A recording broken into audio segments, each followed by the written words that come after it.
how do you actually know when things need maintaining? You either work on a time schedule basis, but if you're trying to save money and trying to do maintenance smarter, then really what you should be doing is on a predictive condition monitoring basis. And so that requires the use of sensors. Sensors that actually measure the behaviour of the equipment. Can be vibration sensors, can be pressure, can be strain gauges, can be sound microphone sensors. And so these sensors traditionally are very expensive, but now you can get really quite cheap sensors.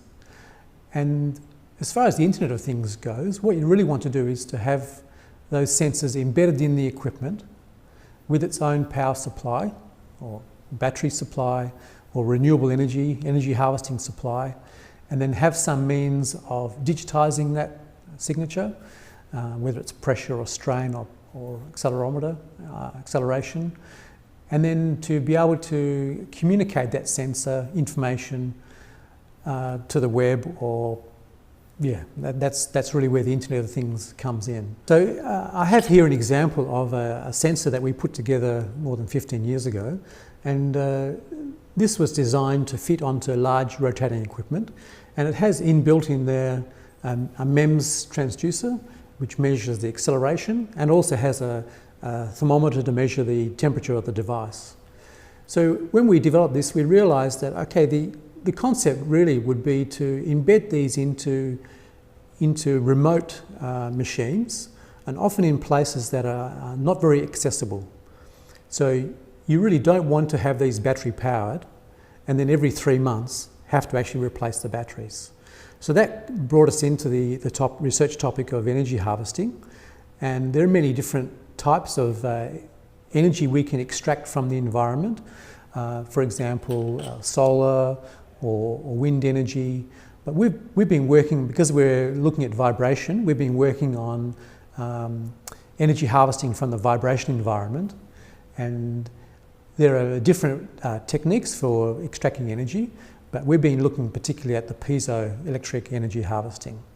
So I've got an example here of a piezoelectric beam that can be used for that. Here is a miniature piezoelectric beam, and it would be clamped to the machine, and so it's a base excited vibration, and this beam then vibrates back and forwards. So what we find is per metre per second squared, or per G, you can extract, fractions of a milliwatt of energy from these devices if they're operating at resonance.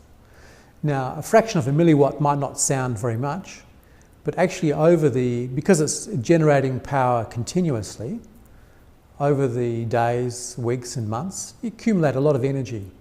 And so then you can couple that with smart supercapacitors or other recharging devices to recharge batteries and so on, which gives you enough energy, enough power to be able to communicate that information from the sensor, from the smart sensor, to the internet or to the web. So there's a vast array of applications now in industry for these kinds of devices.